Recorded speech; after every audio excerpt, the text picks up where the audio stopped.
11 12వ తారీఖు అనుకుంటాను. 12/6/2024 దుబాయ్లో అగ్ని ప్రమాదం జరిగి సుమారుగా మన భారతీయులు 43 మంది చనిపోయినారని వార్తల్లో చూశాను. మరి 43 మంది అయినా ఇంకా ఎక్కువ, ఎంతమంది గాయాలయ్యాయనేది నాకైతే కరెక్ట్గా తెలియదు. మరి మేము భారత ప్రభుత్వాన్ని కోరేది ఒకటే, పొట్ట చేత పట్టుకొని అక్కడ కష్టపడడానికి వెళ్ళిన మన భారతీయులకు దుబాయ్ ప్రభుత్వం నుండి వాళ్ళకి ఎక్స్గ్రేషియా కనీసం ₹1 కోటి ఇప్పించాలని చెప్పేసి భారత ప్రభుత్వాన్ని కోరుతున్నాం. ఎందుకంటే వాళ్ళు ఇక్కడ బ్రతకలేక అక్కడ పోయారు.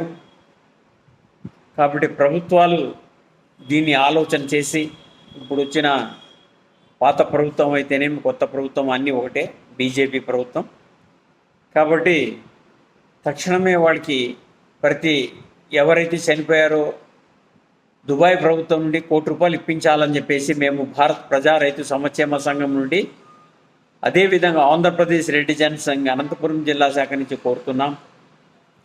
ఎందుకంటే వాళ్ళు అక్కడ కష్టపడడానికి పోయినారు. వాళ్ళు అక్కడ అగ్ని ప్రమాదంలో చనిపోయేది టీవీలో కూడా చూశాను నేను. కాబట్టి ఎవరైతే నష్టపోయినారో, ఎవరైతే ప్రాణాలు అర్పించినారో వాళ్ళకి ఖచ్చితంగా భారత ప్రభుత్వం, ఇప్పుడున్న బీజేపీ ప్రభుత్వం వారికి ఖచ్చితంగా ఒక్కొక్క మనిషికి ₹1 కోటి దుబాయ్ ప్రభుత్వంతో ఇప్పించాలని చెప్పేసి మేము కోరుతున్నాం. మరి అదేవిధంగా మన భారత ప్రభుత్వం అయితేనేమి, రాష్ట్రాలు అయితేనేమి, ఒక్కొక్కరికి వారికి ₹50 లక్షల కూడా ఎక్స్గ్రేషియా ఇవ్వాలి. ఆ విధంగా అయితే వాళ్ళ కుటుంబాలు బ్రతకడానికి అవకాశం ఉంటుంది.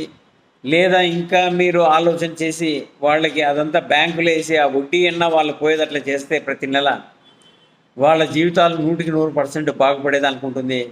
కాబట్టి భారత ప్రభుత్వం దీన్ని తక్షణమే అమలు చేయించాలని చెప్పేసి మేము మరొక్కసారి భారత్ ప్రజా రైతు సంక్షేమ సంఘం నుండి అధ్యక్షులు, కమిటీ సభ్యులు, రైతులు కూడా దీన్ని ఈ విధంగా చేయించాలని చెప్పేసి రైతులు కోరుతున్నారు. ఎందుకంటే ఇంచుమించు దేశం మొత్తం మీద 65% రైతాంగం ఉంది. కాబట్టి రైతులు కూడా ఈ విధంగా చేయించాలని చెప్పేసి కొంతమంది రైతులు కూడా విచారించినాము. కాబట్టి భారత ప్రభుత్వం దీన్ని తక్షణమే ప్రతి మనిషికి కూడా ₹1 కోటి దుబాయ్ ప్రభుత్వంతో ఆ గవర్నమెంట్తో ఇప్పించాలని చెప్పేసి మేము కోరుతున్నాం. అదేవిధంగా మన భారత ప్రభుత్వం అయితేనేమి, ఏ రాష్ట్రం వాళ్ళు అయితేనేమి అంతా కలిసి కనీసం ఒక ₹50 లక్షల, 50 లక్షలు ప్లస్ అది ₹1 కోటి, ₹1,50,00,000 బ్యాంకులో వేసినా కూడా కనీసం అంటే కూడా నెలకు వాళ్ళకు ₹1,00,000 వడ్డీ వస్తుంది. ఆ వడ్డీతో వాళ్ళు ప్రశాంతమైన జీవితం గడపడానికి అవకాశం ఉంటుంది. ఎందుకంటే చనిపోయిన వాళ్ళు తిరిగి రారు.